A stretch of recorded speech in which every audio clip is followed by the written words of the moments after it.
Ya, selamat siang Pak Bogi. Di sini bukan siang sih. Oh, sore ya. Di sini siang Iya. soalnya, Pak. Mendingan jangan siang, Bapak. Salam gini hari, karena kan kita nggak tahu istilahnya pendengar kita nanti itu mendengarkannya pada saat kapan gitu loh. Benar. Bisa Salam siang, gini hari, bisa sore, bisa siang, pagi, dini hari, ya kan. Ya, kenalan dulu ya.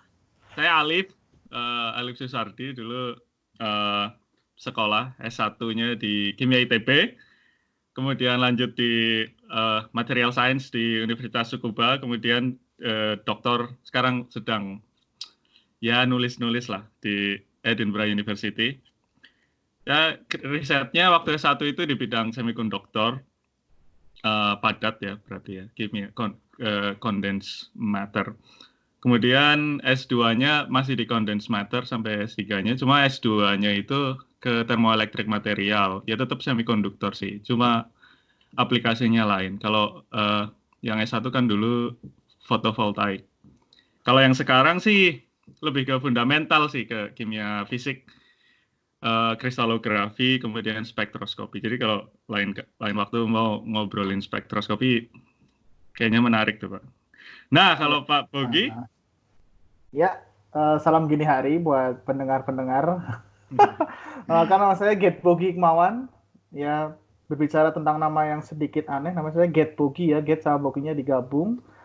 Selalu akan ada yang bertanya apa artinya, tapi mungkin kita simpan dulu ya, artinya dari mana. Saya adalah teman SMA dari Mas Alif, ya, teman kosan. Kita teman SMA tapi tidak pernah kenal secara formal selama SMA karena Alif nggak pernah sekolah. Alif nggak pernah sekolah, selalu pergi terus. Tapi pada saat pramuka dan PMR ya Pak? Iya, saya anak organisasi. Nah, kebetulan saat saya masuk S1 di ITB bersama Alif juga, satu fakultas, tapi kita mengambil jurusan yang berbeda. Saya fisika, ambilnya Alif ambil kimia, dan kita selama 4 tahun tuh selalu serumah. Kebetulan 5 tahun sih sebenarnya sebelum 5 tahun. Ngontrak rumah bareng ya dulu ya.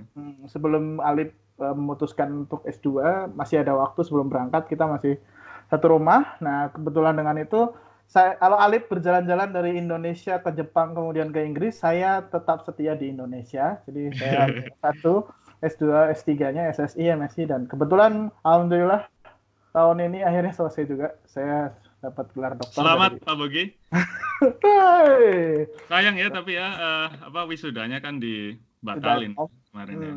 Sudah at home, jadi ya mungkin ini akan jadi cerita Mas Alif. Saya nanti 5 tahun atau 10 tahun ke depan ketika saya sudah sudah selesai semua, terus saya bisa cerita ke mahasiswa saya nanti bahwa saya wisuda pada saat wabah corona. Ya, berkaitan dengan itu, alhamdulillah sekarang dari mulai tahun 2017 saya sudah dipercaya untuk menjadi salah satu dosen, staf pengajar di Prodi Fisika ITB. Ya, riset saya di bidang inflasi kosmologi. Kebetulan pendekatannya lewat hubungannya dengan data CMB atau Cosmic Microwave Background, dan kekhususannya model inflasinya itu lewat teori medan skalar. Waduh. Ya. Kurang familiar ya dengan semua yang diomongin Pak Bogi. Tadi kalau saya ngomongin spektroskopi, fotovoltaik segala macam pasti udah tahu lah kan itu. Tapi sejujurnya saya juga tidak terlalu familiar dengan bidang Mas Alif. Nanti harus ada topik lagi untuk itu ya. Sekarang ngomongin risetnya Bogi dulu ya. Kan di kosmologi nih, Pak Bogi. Panggilnya Bogi aja ya. Ya Bog ya. Nah, studi tentang kosmologi itu kan studi tentang alam semesta kan? Ya, betul. Menarik sih kalau menurut saya. Ya pertanyaan klasik lah. Wartawan dimanapun pasti nanya ini ke artis-artis. Kok bisa tertarik? Selain sedang sibuk apa ya sekarang? Ya, itu kan kurang menarik pertanyaan. Dua pertanyaan yang biasa ya, standar. Kenapa kok tertarik, Bog, tentang kosmologi ini? Oke, jawabannya ini yang jawaban keren atau jawaban yang istilahnya jujur nih? Oh, biasa. Terserah Pak, dua-duanya aja boleh lah. Ya, jadi sebenarnya kalau kita sebut belajar kosmologi dari arti katanya aja kosmos ya, maksudnya kosmologi. Logi itu adalah ilmu yang ilmu lah ya, artinya logos kan ya.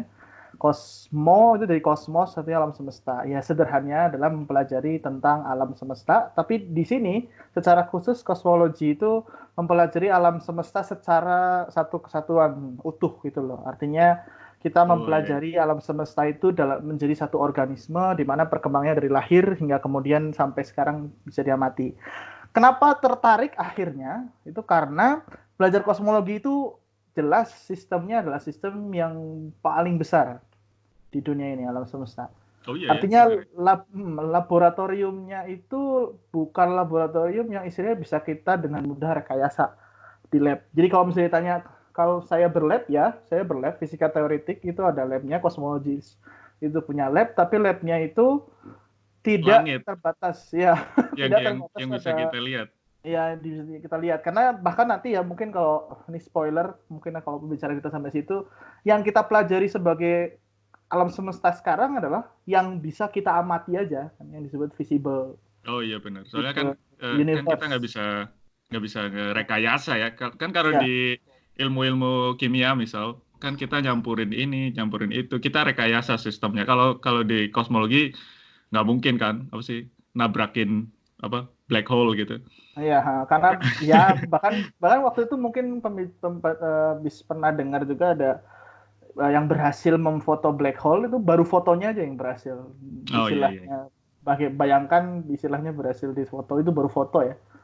Nah, terus jujurnya itu sebenarnya awalnya karena saya merasa diri saya itu tidak terlalu istilahnya tertarik dengan practical things. Jadi praktikum itu ya, saya bisa praktikum, cuma istilahnya saya merasa it's not my typical things lah, maksudnya gimana? Oh iya. Nah, terus akhirnya saya tertarik sejak saya tingkat 3 dan saya ketemu fisika kuantum, saya tertarik untuk belajar bagaimana kalau fisika teoretik saja gitu loh. Nah, kebetulan fisika teoretik di ITB itu ya bidang yang dipelajari yang begini-begini. Oh iya. Karena fisika teoretik itu sebenarnya luas, nanti mungkin kita akan bahas lebih dalam ya, Alif ya. Iya. Maksudnya nggak terbatas di sini dan ya istilahnya kecemplung lah. Iya. Kalau di kimia teoretik juga banyak sih sebetulnya. Tapi larinya kebanyakan ke komputasi sih. Mungkin Pak Bogi juga memanfaatkan komputer juga ya. Kalau jujurnya Pak, gimana Pak? Ya itu kecemplung. Nah istilahnya tadi ya, saya nggak suka ini, terus suatu saat waktu di awal tingkat 4 itu pas puasa kalau nggak salah, saya ketemu dengan pembimbing saya waktu, mungkin Mas Alif kenal Pak Dr. Agus Suroso. Iya tahu. Ya waktu itu kita lagi makan di Jalan Taman Sari gitu, terus malam ketemu, saya ditawari, terus saya waktu itu nggak kepikiran mau apa, TA ya, istilahnya tingkat 4 tapi nggak kepikiran apa, ya sudah ada yang mengajak saya ke Blumbang istilahnya ya, ke danau ya, telaga, saya nyemplung terus sudah terlanjur basah dan akhirnya ya sudahlah mandi saja sekalian. Untung menarik ya, temanya. Maksudnya untuk orang awam ya. Menarik lah. Insya Allah lah. Nah, saya kan pernah masuk ke kelas fisika zat padat nih di prodi fisika, waktu itu dosennya Pak Yudi Dharma ya kalau nggak salah ya. Benar ya? Betul. Iya Pak Yudi. Saya tuh suka cara pandang fisika, orang-orang fisika dalam melihat suatu permasalahan gitu. Selalu kembali ke teori yang ada persamaan matematikanya. Jadi kita selalu bisa mengacu ke sana gitu. Itu kan fisika zat padat ya. Kalau yang teorinya kan ya ada kristalografi, ada kuantumnya juga, Fermi level, energi segala macam. Nah kalau kosmologi itu belajarnya tentang apa sih Pak? Kan nggak mungkin kan belajar tentang energi fonon atau segala macam. Oke, jadi sebenarnya kalau misalnya saya dengan Alif tertarik dengan cara pandang fisika, ya artinya sebenarnya semua hal itu di fisika ya dipandang dengan cara yang sama istilahnya. Sama pada dasarnya. Cuma frameworknya frameworknya terlihat berbeda karena scale, istilahnya kalau kita sebut scale itu apa ya? cakupan dari objek yang dipelajarinya kan beda. Iya. Ya kalau misalnya kita mempelajari fisika zat padat ya kita nggak Cuma perlu di situ terlalu aja jauh. gitu. Iya, hanya ada di sisi bagaimana kristal itu Yes. berkelakuan. Skalanya Istilahnya kan, dari angstrom ke ya mm, mungkin sentimeter ya kan. ya, oleh karena itu kalau kosmologi juga sama. Sebenarnya mungkin kalau bisa disebut eh, mempelajari fonon bisa jadi istilahnya gini, bukan fonon dalam arti fonon, tapi interaksi yang kalau misalnya kita sebut mirip seperti fonon bisa jadi kan konsepnya sama karena kita Oh iya. pakai analogi yang sama. Jadi istilahnya karena misalnya interaksi dari suatu benda langit itu seperti fonon atau interaksi dari dua konstituen dari alam semesta ini seperti fonon, bisa jadi ya memang model yang dipilih adalah fonon. Tapi kan ya karena sekali lagi kembali lagi bahwa alam semesta itu istilahnya gede banget. Oh iya Orang sih. bisa Nggak kejangkau ya bisa dia sih. cuma satu. Nggak bisa Yang cuma bisa satu. yang bisa dipakai yang modeling lah istilahnya. Nah, Iya. kayaknya mirip berarti seperti ini. Nah, makanya framework kita di kosmologi itu adalah general relativity atau relativitas umum, jelas karena dia mempelajari teori itu mampu untuk mempelajari dari skala yang lebih besar ya, dari skala kecepatan yang besar atau skala energi kinetik besar sampai skala yang bisa diamati karena kan sebenarnya relativitas umum ditemukan Einstein itu untuk melengkapi teori Newton ya. Iya, Lalu iya, ada iya. termodinamika, statistik. Fisika statistik itu karena kita belajar alam semesta itu besar sekali, isinya banyak sekali, maka interaksi antara masing-masing penyusun alam semesta juga kita perlu pelajari lewat interaksi energi dan state-nya lah, keadaannya kita sebut. Oh iya. Ditambah mungkin teori grup dan teori medan kuantum karena kan kita belajar tentang mekanika medan nanti, bukan mekanika Oh iya, iya. partikel biasa. Nah, itu Jadi saya nggak terlalu familiar itu, Pak. ya, saya juga masih belajar, walaupun saya sudah selesai, tapi belajar kan Nah, itu. nggak melulu soal gelar. Saintis itu selalu belajar emang ya. Karena Saya banyak hampir nggak. selalu ada informasi-informasi baru ya kan. Ya, betul, Pak. Tadi saya mau nanya apa ya? Eh, nah, bagi yang belum tahu, tadi kan kita ngomongin fonon tuh. Nah, fonon itu apa sih sebetulnya? Kan fonon itu kan kalau di kristal itu kan atom-atomnya tuh bervibrasi lah, bergetar gitu. Nah, getaran yang harmonik tuh artinya ada apa sih namanya? Pola-pola Bolak-balik. tertentu dan bolak-balik itu namanya fonon. Kita lanjut ke yang lain, takutnya pada bingung, ini fonon apa ya? Kan kita dengarnya, orang-orang kan dengarnya, foton atau fonon? Ini orang salah ngomong atau gimana ya? Gitu. Nah. Tapi tidak ya, fonon itu emang ada. Fonon itu emang ada. Fonon. Ya. Kayak F-non. foton, cuma huruf tengahnya dari T diganti N. Ya. Ya. Nah, untuk yang belum tahu, kan kita dari zaman SMA mungkin udah ada ya teori relativitas SMA. khusus. Hanya Ya. khusus saja.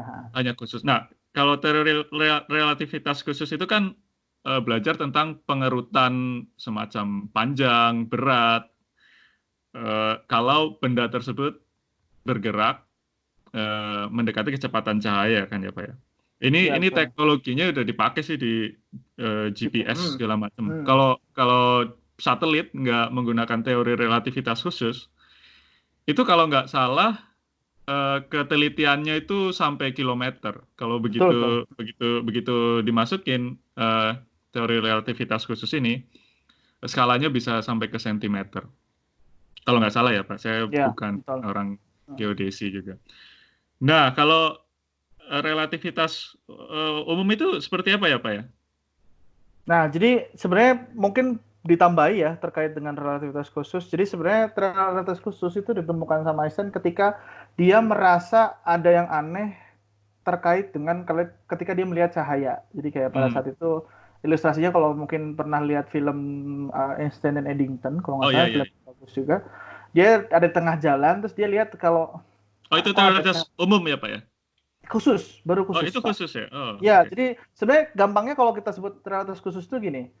Karena kita temukan ada gelombang elektromagnetik dengan kecepatan cahaya itu sama dengan 3 kali 10 pangkat 8 meter per second yang mungkin Robert tahu C. Yeah. Itu istilahnya dipercaya sebagai kecepatan yang paling cepat, kecepatan terminal ya istilahnya. Yeah. Kalau kecepatannya lebih dari, belum ada partikel yang bisa ditemukan secara teoretik maupun secara pengamatan yang punya kecepatan lebih dari itu. Hukum Newton itu kolaps. Hukum Oh Newton iya. bisa menjelaskan. Nah, karena dia jadi kecepatan terminal, artinya kalau kita terus pakai hukum Newton, dia akan jadi kecepatan terminal juga, bisa dilihat. Mungkin nanti bisa kita lihat di pembicaraan selanjutnya. Iya. Dia di relativitas khusus dia mikir, Einstein tuh mikir apakah hukum fisika itu akan berlaku sama jika ada benda yang kecepatannya itu mendekati kecepatan cahaya. Oh iya. Nah, dia itu pertanyaan dia yang muncul. Bayangkan misalnya ceritanya saya naik kereta, saya di atas kereta. Pada saat saya lempar bola keluar dan kamu ada di stasiun misalnya, maka kecepatan bola itu kamu lihat itu kecepatan kereta ditambah dengan kecepatan bola, kecepatan kan gitu ya. Lemparnya ya. Lemparnya ya. Tapi kalau misalnya yang saya lempar itu bukan bola tapi cahaya, apakah cahaya itu kemudian kecepatannya dilihat oleh Alif itu C ditambah dengan kecepatan kereta? Artinya kan tidak. Artinya istilahnya menurut pengamatan Alif secara relatif dengan hukum Newton, kecepatan cahaya itu akan melebihi kecepatan cahaya. Yes ya.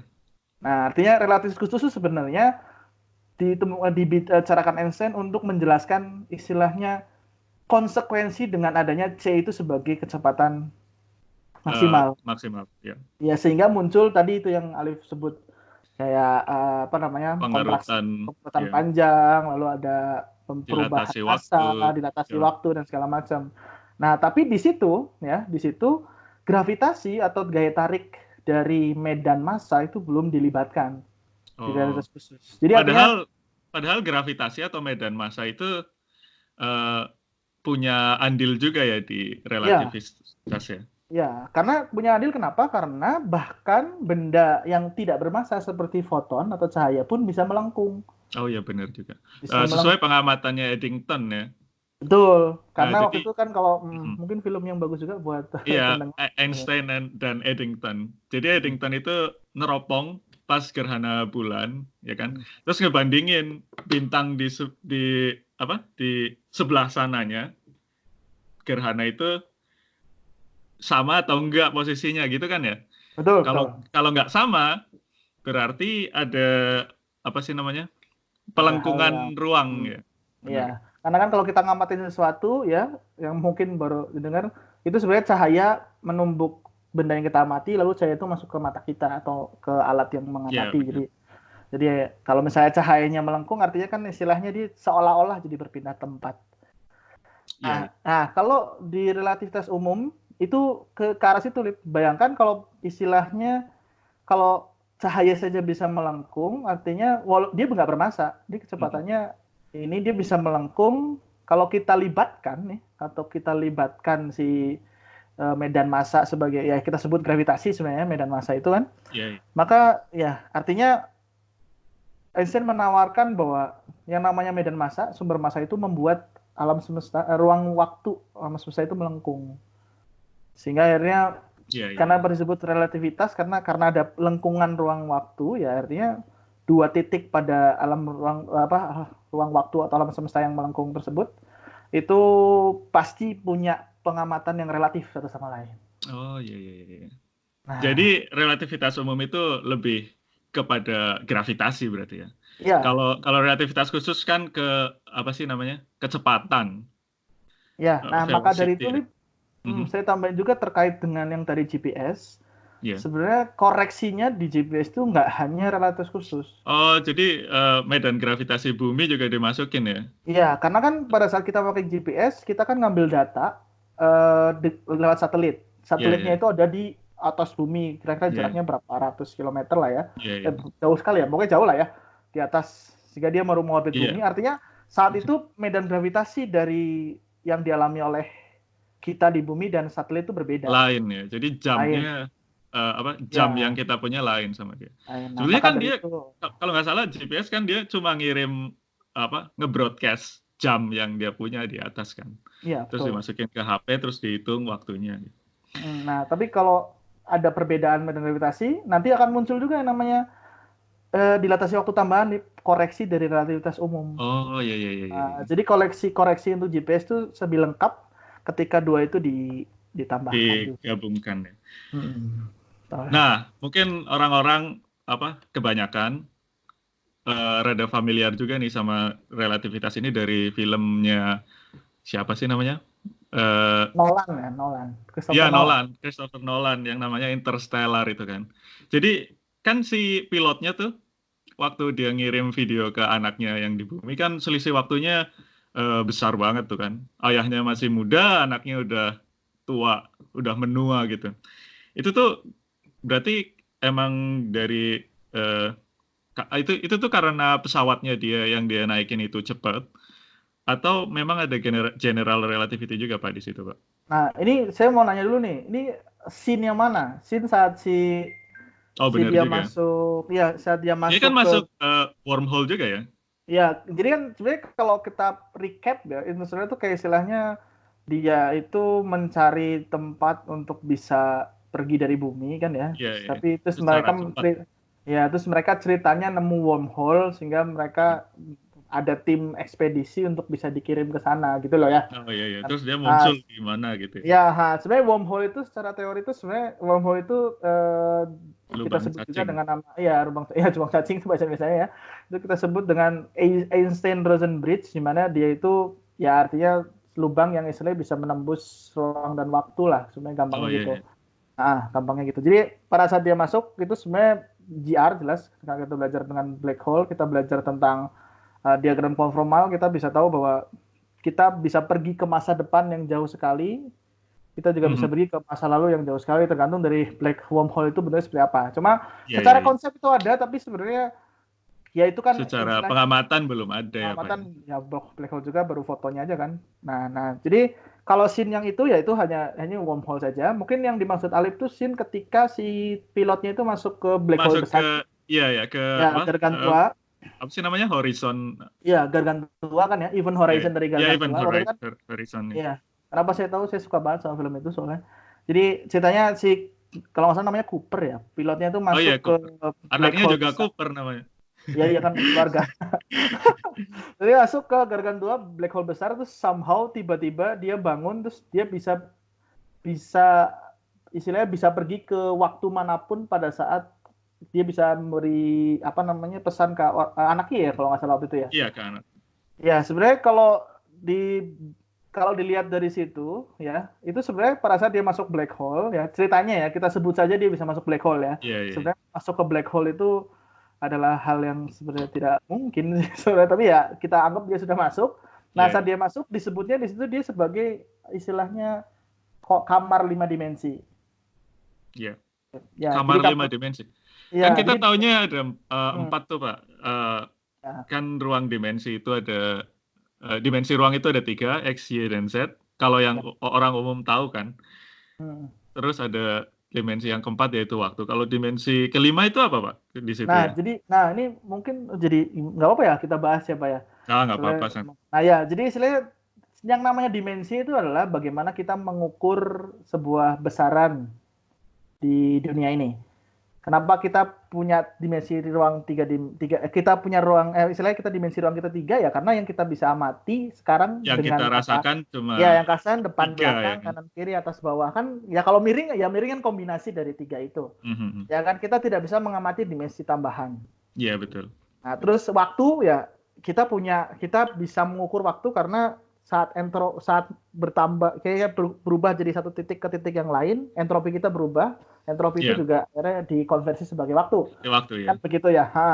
Tapi bukan secara dalam fisika teoretik ya, adanya dimensi ekstra itu bisa dimungkinkan ketika ada hal-hal yang nggak bisa kita amati. Itu sebagai Ya. salah satu istilahnya buka model lah istilahnya. Oh, Eh, jangan-jangan kita nggak bisa alat amati. gitu lah ya Iya, maksudnya Pak. jangan-jangan kita nggak bisa amati atau sesuatu nggak ada jawabannya, nggak bisa kita amati karena dia ada dimensi yang lain gitu loh. Tapi Iya. ya model itu akan berhenti sampai situ karena kan ya nggak ada yang bisa diamati gitu loh. Nah, Hmm. jadi kalau saya amati ceritanya dan saya baca juga dari beberapa ulasan, sebenarnya di dalam Gargantua itu dia masuk ke daerah 5 dimensi, ya. Iya. Tapi ceritanya sehingga sekarang ya oke, mungkin biar lebih ini kalau kita di 4 dimensi ya. Kalau Iya. kita di 4 dimensi, maka kita bisa bergerak bebas di dimensi 3. tiga dimensi yang Ya, ruang itu ya. Tapi ya kan tiga kalau dimensi kita kan dimensi waktu kita cuma bisa berjalan. bergerak linear satu arah gitu. Ya, begitu pula kalau kita masuk ke konsepnya sama kalau kita masuk ke ruang 5 dimensi. Karena kita masuk ke ruang 5 dimensi, maka kita bisa bergerak bebas di ruang 4 dimensi. Oh, iya Nah, iya iya. nah kebetulan kita nggak tahu nih dimensi kelima itu sebutan apa, waktu atau ruang kita nggak tahu. Pokoknya dimensi kelima aja. Sehingga kita bisa Iya, iya. bebas gerak di 4 dimensi. Tapi kebetulan ya, kebetulan di film itu dimensi ruang tiganya itu terkunci di kamarnya anaknya. Iya iya iya iya. Tapi dimensi keempatnya itu dimensi waktu itu bebas. Makanya kan pilotnya tuh bisa pergi ke waktu anaknya gede, waktu Iya anaknya iya. kecil, enggak? Benar benar benar ya. Nah, ya dengan memberi kodenya tuh setiap waktu gitu loh. Iya iya. Nah, ya jadi Contohnya apa ya? Mungkin gini, kalau ada kolam yang nggak terlalu dalam gitu, ikan cuma bisa gerak kanan kiri, tapi nggak bisa gerak atas bawah. Waktu kolamnya naik, kan dia bisa nambah satu dimensi lagi kan? satu Mungkin. dimensi, betul. Iya, istilahnya begitu. Jadi gampangannya karena dimensinya nambah satu lagi, ya artinya yang akan nambah juga kebebasan gerak dari orangnya. Tapi kebetulan dia terkunci di kamar. Kalau ditanya kenapa, ya itu namanya film lah. Iya, film. Ya, itu konsep tersebut didapat ya ketika kita belajar kosmologi dan GR ke arah yang lebih advance lagi. Jadi GR itu ya belajar ruang dan waktu sih, sebenarnya sih. Ya, gitu Pak. Ya. Wah, menarik banget Pak. Nah, terus kan di kosmologi juga belajar termodinamika nih. Nah, kalau dulu di kimia, entah itu di fisika juga ya mungkin ya, waktu SMA atau ada. Kan ada termodinamika. Kalau di kimia sih kan ada proses-proses kayak isobarik, isobarik itu tekanan tetap, isokorik volumenya tetap, isotermal dan adiabatik gitu kan. Kalau di fisika kosmologi ini termodinamiknya seperti apa ya, Pak? Nah, seperti yang tadi Ali bilang, termodinamik secara sederhana kan belajar tentang dinamika energi ya. Maksudnya dinamika energi. Kalau dinamika energi itu digambarkan dalam variabel-variabel energi gitu ya, temperatur, volume, tekanan gitu.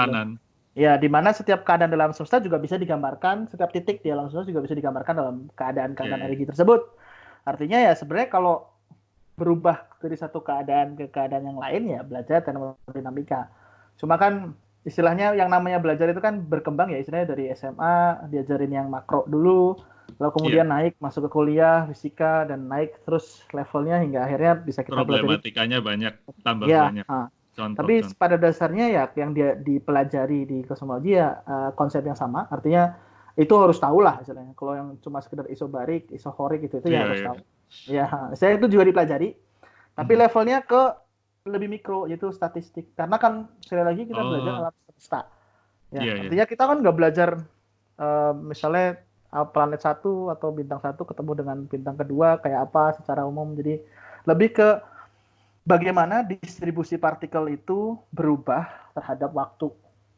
Oh, jadi iya ngerti. Jadi malah karena studinya luas, terlalu luas mungkin ya. Jadi ngambilnya contohnya yang kecil aja gitu. Misal partikel segala macam. Karena kan kita anggap begini, di fisika dianggap segala sesuatu tuh sebenarnya punya hukum yang sama. Artinya kalau kita belajar yang kecil itu seperti itu, berarti yang besar bisa jadi yang besar juga punya hal yang sama gitu loh. Karena mungkin lebih gampang nggak sih kalau ngamatin yang kecil? Maksudnya jadi modeling alam semestanya seperti itu.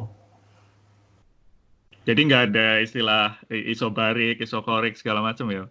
Ya, secara khusus sih nggak ada sih. Tapi istilahnya kalau sebuah keadaan bergerak dengan tekanan tetap ya kita sebut sebenarnya isobarik. Tapi kan secara sebetulnya di kimia juga ada sih namanya termostat dulu, termodinamika statistik. Cuma itu susah sih emang sih materinya. Bukan susah sih, cuma perlu energi lebih. Iya benar, perlu konsentrasi lebih. Nah, kalau kan kosmologi ini belajarnya luas banget nih ya kan, dari yang mungkin partikel subatomik segala macam, terus sampai ke galaksi, bintang-bintang, mungkin cluster galaksi juga. Dari yang mikro di termostat ke general relativity yang gede banget kan. Itu skalanya emang segitu atau gimana ya? Ya, sebenarnya istilahnya kalau kita bilang scale energi kosmologi ya, selama kita belajar tentang alam semesta secara luas ya, nggak cuma sekedar, bukan cuma sekedar, maksudnya nggak cuma satu galaksi, satu apa, karena kan galaksi juga ada pelajarannya sendiri ya. Di alam semesta luas kan kayak sekarang pun ya, sekarang alam semesta kan ada di scale energi tertentu. Nanti ke depan beberapa tahun lagi ya juga ada. Sebelumnya juga ada. Jadi istilahnya kita belajar alat kalau timeline kita, gitu ya mungkin. Ya kalau kita belajar tentang kosmologi ya, istilah kosmologi secara umum besar ya, alam semesta itu dari energinya T sama dengan 0, artinya pada saat energinya besar sekali. Di sini kalau kita hitung secara teori ya sampai 10 pangkat 16 ya, 10-16 giga elektron volt misalnya, 10-16 tera, 10 pangkat 16 sebenarnya 10-16 giga elektron volt sampai scale yang sekarang. Scale energi sekarang kan ya nggak sebesar itu juga gitu. Jadi kosmologi itu mikir skalanya itu ke energi ya. Kalau keilmuan lain kan mungkin skala itu ya skala dimensi kan. Ya, lebih ke meter atau skala volume, meter kubik atau segala macam. Kalau di kosmologi emang energi ya semua dilihat. Soalnya kan iya gampangnya gini, kalau kita sebut dengan energi itu kan sederhananya adalah kemampuan melakukan usaha. Yeah. Kalau kita belajar dari fisika dasar ya, energi itu adalah kemampuan untuk melakukan usaha. Usaha itu sendiri adalah bagaimana agar suatu objek itu berpindah dari satu titik ke satu keadaan ke keadaan yang lain, kan gitu ya. Nah, energi itu akhirnya bisa disebut sebagai keadaan. Kalau saya lagi punya energi A ya, saya keadaannya lagi A. Oh, kalau saya berubah ke B ya, akhirnya ada proses yang terjadi. Nah, proses yang terjadi itu kemudian bisa energinya bentuknya berubah. Kemudian menyebabkan sesuatu atau perubahan deformasi dari ini, atau misalnya reaksi kimia yang akhirnya mengubah struktur ya kan. Nah, makanya kita lebih suka dengan energi. Kenapa? Karena kalau kita punya energi, kita jadi bisa menandai. Kalau di keadaan energi ini itu yang mungkin terjadi apa gitu loh. Kalau di energi besar ini yang lebih besar lagi gimana gitu. Ya, karena kan bisa jadi gini. Sekarang kapan elektron itu ada? Elektron itu energinya di level berapa dia muncul? Yang ada cuma elektron nih. Kalau energinya sebesar ini, maka partikel yang lebih besar daripada elektron itu akan hancur. Misalnya, berarti artinya kan elektron pasti jauh lebih tua dibanding itu. Atau gampangnya nggak mungkin elektron itu bisa bertahan di level energi segini. Maka dia ngomongin elektron pasti pecah. Atau proton, proton elektron sih elementer ya. Proton kan terdiri dari beberapa quark ya. Quark itu istilahnya begitulah. Jadi karena kita tahu struktur energinya sebagai keadaan, maka ya kita akan tahu di situ tuh, di situ energi segini tuh ada ini loh, energi sini ada ini loh. Gitu. Nah, buat yang kurang familiar, kan tadi kita ngomongin istilah energi kan satuannya elektron volt nih. Kan orang-orang biasanya ngomongin energi di joule atau kilovolt, ampere atau gimana. Kalau kilowatt ampere kan spesifik buat listrik ya kan biasanya. Kalau joule itu ya buat apa sih joule biasanya? Joule ya, sebenarnya joule itu ukuran energi umum. Pada umumnya ya. Kalau di kosmologi kan elektron volt segala macam. Di spektroskopi juga loh Pak ada elektron volt. Jelas. Nah jadi benar nggak ya ini? Tolong kalau salah dikoreksi ya. Kalau satu elektron volt itu kan energi yang dipakai buat satu elektron untuk bergerak di medan listrik sebesar 1 volt. Nah, ada tambahan. Listrik, beda potensial. Iya, 1 volt. Iya, betul. Nah, elektron itu kan ada muatannya nih, 1,6 kali 10 pangkat minus 19 coulomb. Mungkin susah ya ngebayanginnya. Pak Bogi pernah ke sinkrotron nggak? Kebetulan belum. Partikel. Oh, saya pernah. Belum. Nah, ya mungkin Pak Ali bisa cerita. Saya belum pernah. Saya cuma lihat dari video sama cerita. Waktu itu kebetulan yang ke sinkroton itu bukan saya, tapi ya tadi pembimbing saya itu Pak Dr. Agus Suroso, dia memang cerita terkait dengan itu. Dia ada istilahnya apa ya? Apa tuh namanya? Pokoknya dia magang di sana 2 minggu. Di mana itu? Di Swiss ya Pak ya? Di itu ya Di CERN. Di LHC ya berarti. Ya di LHC ya. Hadron Collider. Ya. Saya dulu ke synchrotron itu istilah kerennya buat pemercepat partikel ya kan. Kalau ada partikel dicepetin pakai medan magnet ya, Bu? Betul, magnet ya kan. Nah, saya waktu itu ke Diamond Light Source di Oxfordshire. Itu energinya 3 giga electron volt. Cuma 3 giga electron volt. 3 giga electron volt itu energi yang dipakai buat mengakselerasi elektron yang ada di sana gitu. Jadi di sana ada elektron gun, pistol elektron, itu sekitar 90 kilo elektron volt kalau nggak salah. Terus dipercepat jadi mega di tempat penyimpanan elektronnya. Terus kemudian dipercepat lagi sampai 3 giga electron volt. Sebenarnya 3 giga electron volt itu kalau di ukuran manusia sebagai energi kinetik itu kecil banget ya sebetulnya. 1 elektron volt saja untuk nyamuk misal yang beratnya cuma 2 miligram. Kalau saya udah hitung nih kemarin nih Pak. Jadi 1 elektron volt itu untuk nyamuk itu cuma bisa terbang sampai kecepatan 1,5 kilometer per jam. Jadi 1 tera elektron volt itu ya energinya cuma segitu. Tapi bayangkan kalau yang dipercepat itu elektron atau proton, kecil sekali. Jadi yang nyamuk yang 2 miligram itu kecilin sekali. Kalau energinya tetap kan berarti kecepatannya akan naik kuadrat ya kan. Karena kan kecepatannya energi sama dengan setengah massa kali kecepatan kuadrat. Betul, ya. Nah kalau di LHC itu 1 tera elektron volt ya Pak ya? Sejauh yang saya tahu sih ya, batas maksimal paling tinggi yang bisa dicapai, saya nggak tahu kalau akan ada update, seharusnya mungkin mudah-mudahan bisa kita update nanti, itu paling tinggi itu katanya 1 tera electron volt. Jadi artinya yang bisa kita temukan kan kemarin Higgs boson ya, terakhir di mana Higgs boson, quark itu kan partikel-partikel elementer itu bisa ditemukan ketika tadi istilah elektron atau proton dipercepat, terus kemudian ditabrakkan satu sama lain karena sangat cepat. Jadi artinya istilahnya pecah kemudian ditemukan partikel yang lebih kecil lagi, yaitu ya perlu kalau nggak salah scale-nya sampai tera sih, mungkin 3, mungkin scale-nya scale tera lah. Berarti itu udah relativistik ya Pak ya Bok ya, ini jelas, kecepatan. Kecepatannya sudah relativistik sih. Ya kalau masanya segitu ya kecepatannya pasti dekat dengan kecepatan cahaya sih. Iya sih. Nah kalau maka dari itu. Maka dari itu sebenarnya kalau tadi saya bilang kebalik tadi ya, fisika teoretik. Fisika teoretik itu sebenarnya kalau misalnya biar nggak istilahnya jadi rancu ya. Selama ini kan kalau kita sebut kamu belajar apa fisika teoretik pasti arahnya ke arah yang GR, arah yang ke istilahnya gitu-gitu ya, karena istilahnya peoratif ya, karena setiap bidang itu istilahnya walaupun dia belajar teori di bidang itu dia nggak akan disebut fisikawan teoretik, tapi fisikawan bidang itu. Kalau misalnya kita sebut fisika material, dia misalnya teoretikal, misalnya belajar ya walaupun teori ya nggak eksperimen ya, materialnya misalnya yaitu interaksi fonon, kristalografi segala macam kan, misalnya nggak ngukur lah, nggak bikin, nggak manufaktur, sebenarnya dia fisikawan teoretik juga, tapi bidangnya materi. Nah tapi sekarang peoratif gitu loh, saya fisika material. Gebuk rata gitu ya.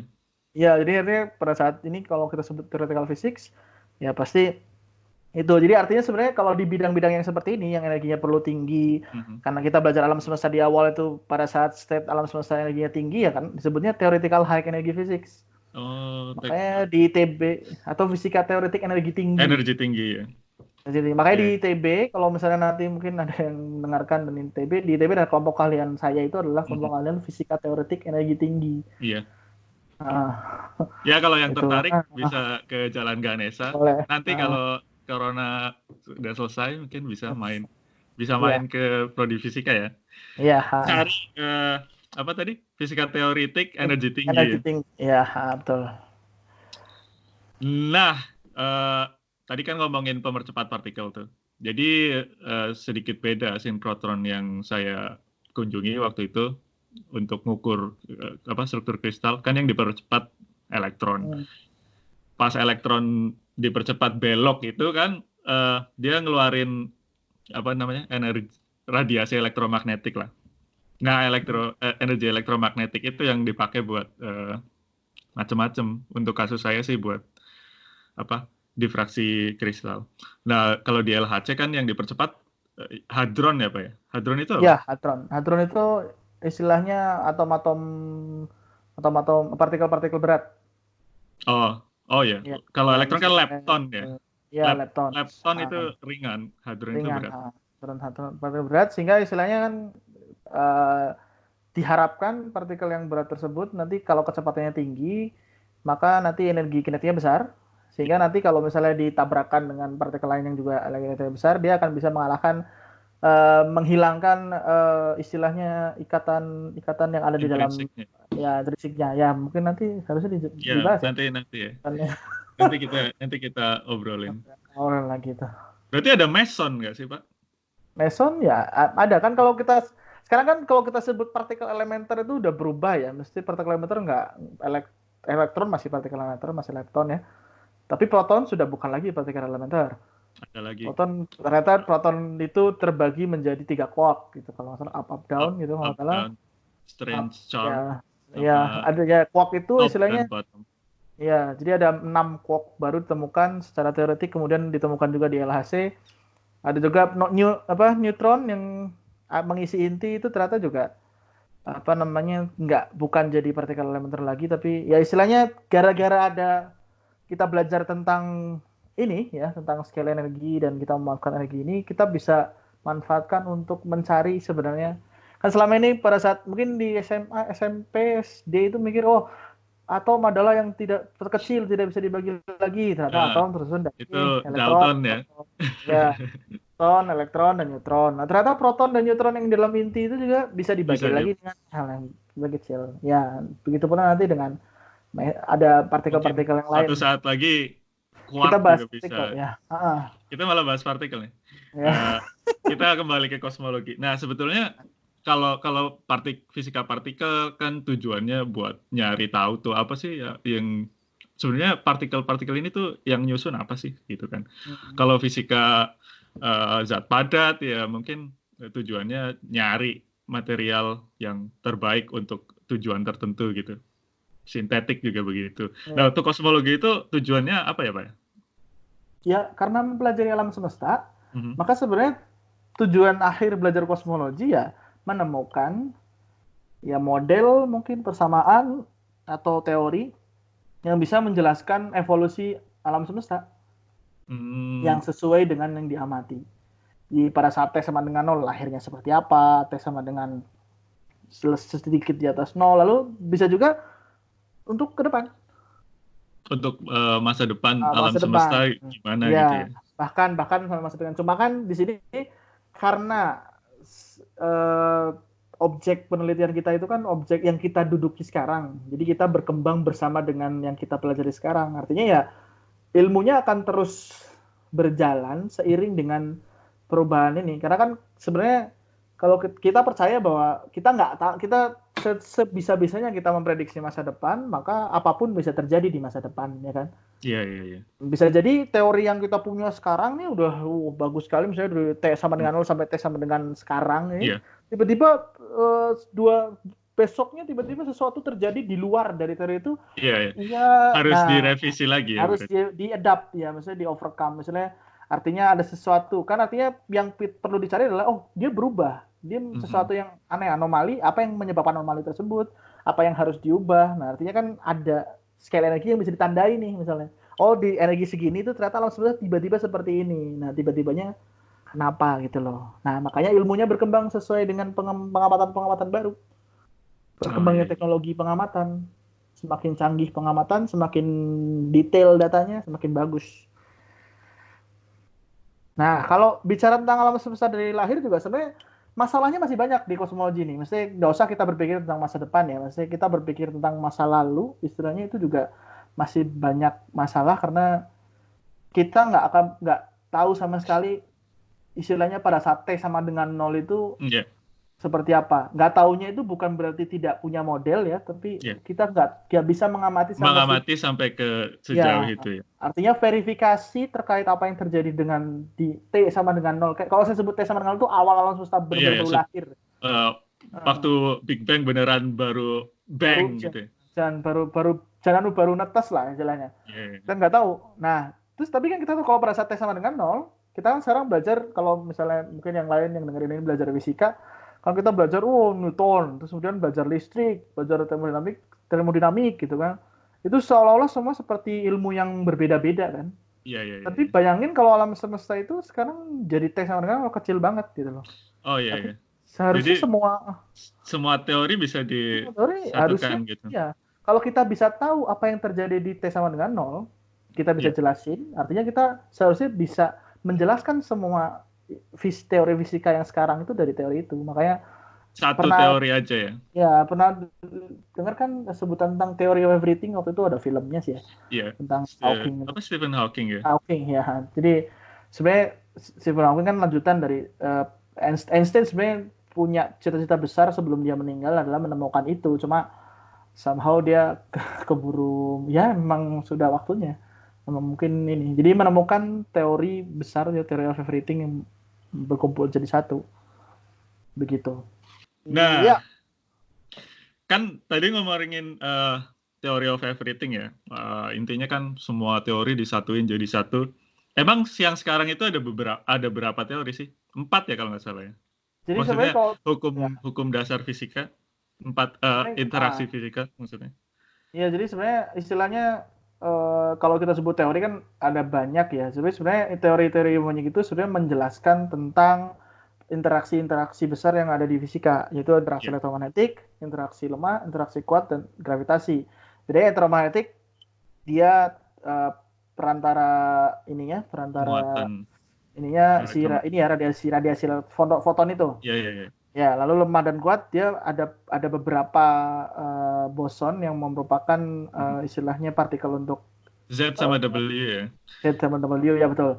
Istilahnya lemah dan kuat itu kerjanya setingkat atom ya. Untuk apa? Decay. Apa sih istilahnya decay itu? Peluruhan. Ya, peluruhan. Ya. Gravitasi itu ya tadi massa. Iya, berat. Walaupun belum ditemukan graviton. Jadi kan ya sebenarnya mungkin agak berbeda. Waktu itu kan mungkin pernah dengar pernah dengar terkait dengan particle of gods, Higgs boson. Ya, Higgs boson itu kan ceritanya dibilang sebagai partikel yang istilahnya membuat massa. Iya. Selama ini kamu tanya, kamu punya massa atau berapa? Massa itu muncul dari karena boson yang interaksi yang akhirnya membuat si objek itu punya massa. Nah, gravitasi itu istilahnya yang menyebabkan interaksi antara massa tersebut gitu loh. Oh iya. Kan tapi graviton belum ada ya berarti. Graviton belum ada. Jadi istilahnya belum ditemukan. Masih teori, masih berupa teori. Partikelnya belum ditemukan. Nah, dari keempat ini kenapa nggak bisa digabungkan sih? Nah, jadi kalau misalnya kita weak dan strong, kan kalau kita udah belajar tentang nuklir ya, fisika nuklir atau kimia nuklir mungkin sama kali ya. Itu kan sebenarnya weak dan strong ada di situ. Jadi sudah berhasil digabungkan jadi electroweak kalau nggak salah, weak and strong itu jadi nuklir ya, nuclear force ya. Nanti kemudian elektromagnetik bisa bekerja di situ ya, jadi electroweak ya. Nah, tapi yang jadi masalah di sini electroweak itu kan kerja di skala nuklir kecil ya. Di situ pada saat dia scale partikel yang ukurannya kecil itu, maka yang bekerja di situ teori kuantum fisika kuantum. Nah, fisika kuantum dengan gravity ini, ya, gravity sampai sekarang itu belum berhasil untuk dijadikan satu quantum gravity. Ada beberapa orang yang sedang bekerja di quantum gravity, tapi ya masih terus bekerja sebenarnya. Di Indonesia di istilahnya di kelompok kami juga ada yang bekerja di quantum gravity, tapi quantum gravity ini sebenarnya istilahnya hanya mencoba memasukkan teori relativitas punya Einstein itu ke dalam scale kuantum. Saya juga kuantum relativistik itu jadinya. Ya, tapi yang khusus yang umum mungkin ya teori. Iya, saya bukan di bidang itu sih. Saya nggak berani bicara banyak. Tapi nanti bisa kita coba istilahnya bisa kita perbincangkan lebih jauh. Jadi kalau gravitasi kan itu kan skalanya besar tuh, planet, galaksi. Kalau kuantum kan kecil, maksudnya skalanya ke atomic, subatomic particle gitu kan. Jadi emang nggak ada apa sih namanya overlap, nggak ada persinggungannya ya. Jadi itu belum bisa masukin ke teori. Iya, Teori belum bisa disatukan maksudnya. Iya, itu belum ditemukan teori untuk menyinggungkan. Tapi sebenarnya Berapa teori? ada beberapa istilahnya kandidat ya, kalau disebut kandidat. Mungkin kalau disebutin kayak string teori, terus M teori atau yang lain-lain. Yeah. Tapi ya sampai sekarang pengamatannya belum bisa. Yeah. Ya salah satu mungkin menariknya adalah kayak tadi kita bicara tentang dimensi ya. String teori itu bisa bekerja dengan baik kalau kita mungkin bosonic string itu sekitar 11 dimensi, ketika alam semestanya 11 dimensi. Tapi ini nanti kemudian dimensinya itu dia meluruh jadi 4 seperti sekarang gitu loh. Jadi ada proses peluruhan dimensi sehingga dari 11 itu 11 dimensi kalau kita zoom in sampai ke string itu ya. Ya kayak apa sih namanya? Kayak rambut kan kita lihatnya satu dimensi kan. Kalau kita masuk ke zoom in kan jadi lebih banyak dimensi, betul gitu ya? Ya, bisa jadi. Ya sebenarnya itu yang namanya dimensi itu adalah ukur tentang bagaimana kita bisa ngamatin atau enggak. Jadi istilahnya gampangnya gini lah. Kalau pernah dengar waktu zaman kecil gitu misalnya ada orang bisa menghilang gitu misalnya. Iya, ya. Ya, misalnya kayak di desa gitu ada orang sakti yang bisa ceritanya dari sini terus kemudian tiba-tiba besok ada di Mekah gitu misalnya. Iya. Tapi itu bisa jadi ya dia masuk ke dimensi kelima gitu. Ke dimensi yang lain sehingga dia sebenarnya jalan atau mungkin terbang atau apa gitu. Mungkin nggak akan kelihatan atau misalnya kalau memang mau dipaksa misalnya ada perjalanan misalnya dari satu titik yang cepat sekali misalnya Isra Mi'raj misalnya pakai buruk bisa jadi emang ya mesti kalau kita ambil ke situ ya bisa jadi dia masuk ke dimensi yang lebih besar terus dia bisa bebas pergi begitu. Tapi ya itu pengamatannya belum ada yang ini. Emang pengamatannya susah sih ya karena kan skalanya juga kecil. Nah, kalau ngomong-ngomong 4 gaya intrinsik fisika itu tadi kan kalau di kimia dan material science itu kan cuma belajar di satu gaya intrinsik aja yaitu yang elektromagnetik itu. Semua interaksi kimia ya pakainya cuma elektromagnetik. Nggak ada pakai weak teori. Gravitasi mungkin pakai tekniknya, cuma nggak mempelajari itu sih. Terus yang lain lagi, kalau kosmologi itu berarti yang jadi fokus utama itu gravitasi ya? Ya karena gravitasi yang punya pengaruh besar, karena kan kita bicaranya scale-nya besar ya. Tapi kalau kita belajar kosmologi secara umum, sekali lagi tadi scale energinya di mana? Oh gitu. Kalau kan scale-nya kecil, berarti strong force sama weak force juga dipelajarin. Iya, kalau misalnya energinya sedang ada di keadaan alam semesta energinya besar sekali. Iya. Karena energinya besar ya strong, jangan-jangan dia nggak bisa terbentuk gitu loh, nggak cukup, terlalu besar, maka nggak bisa. Terus kemudian karena energinya turun, terus strong interaction dan weak interaction kemudian bisa terbentuk, akhirnya terbedakan. Jadi sebenarnya istilahnya gini, ketika awal alam semesta kenapa kita sebut interaksi tidak bisa terbedakan bergabung menjadi satu ya karena masih nyampur. Energinya besar sehingga dia nyampur, nggak bisa kita bedakan nih antara dia strong interaction, weak. Tapi kemudian ketika energinya turun, artinya kan kita bisa bedakan ini yang ketika dia ke antar partikel itu dia istilahnya dia membentuk strong dan weak interaction, artinya kemudian terbentuk inti atom, kemudian terbentuk atom yang lebih besar dan kemudian muncul yang namanya baryogenesis. Makanya kalau belajar kosmologi secara lengkap sebenarnya istilahnya pembentukan atom-atomnya ya dari titik awal hingga akhir ketika energinya lama kelamaan turun. Jadi sebenarnya kalau dibilang interaksi besar ya gravitasi. Elektromagnetik pun sama karena kalau kita belajar tentang foton ya kita nggak pungkiri sistem model kita di model alam semestanya ya harus menyertakan elektromagnetik, tensor elektromagnetik. Ya, jadi interaksi nanti kita masukkan. Nah, istilahnya kalau ditanya dimana ya karena kita belajar sampai T sama dengan 0 ya harusnya kita tinjau semuanya. Semuanya. Nah, kalau di kimia kan atau mungkin di fisika juga pasti ya. Kan ada kalau di teori kuantum kan ada istilah dualisme partikel gelombang. Jadi suatu sistem itu dilihat dari apakah itu partikel dan atau gelombang ya kan. Nah, kalau di fisika kosmologi itu suatu objek itu dilihatnya sebagai apa? Energi. energi dan ya, karena istilahnya kalau misalnya kita belajar, karena framework kita adalah dengan general relativity, ya artinya isinya jadi ruang itu, jadi general relativity kan persamaan utamanya persamaan Einstein itu menghubungkan antara ruang, jadi ruang waktunya dengan pengisinya. Jadi kayak sebutannya waktu itu Joe Wheeler bilang matter tell space how to curve. How to curve. Space tell matters how to move. Jadi artinya mereka saling mempengaruhi. Jadi materi atau pengisinya itu menentukan bagaimana ruangnya itu melengkung, terbentuk. Nah, ruangnya itu mempengaruhi bagaimana si partikel atau partikelnya bergerak. Bergerak. Nah, artinya istilahnya dan partikel itu digambarkan dari tensor yang namanya tensor energi momentum, di mana tensor energi momentum itu menggambarkan keadaan energi dan momentum dari si partikel yang kita tinjau. Tergantung dari modelnya juga. Nah, ngomongin studi kosmologi nih, Bogi kan kemarin, bukan kemarin sih, sampai saat ini udah publish di berbagai macam jurnal, baik proceeding atau conference paper, dan juga di jurnal-jurnal yang terkenal kan. Contohnya satu Physical Review D, yang di situ citasinya udah 30. Keren banget.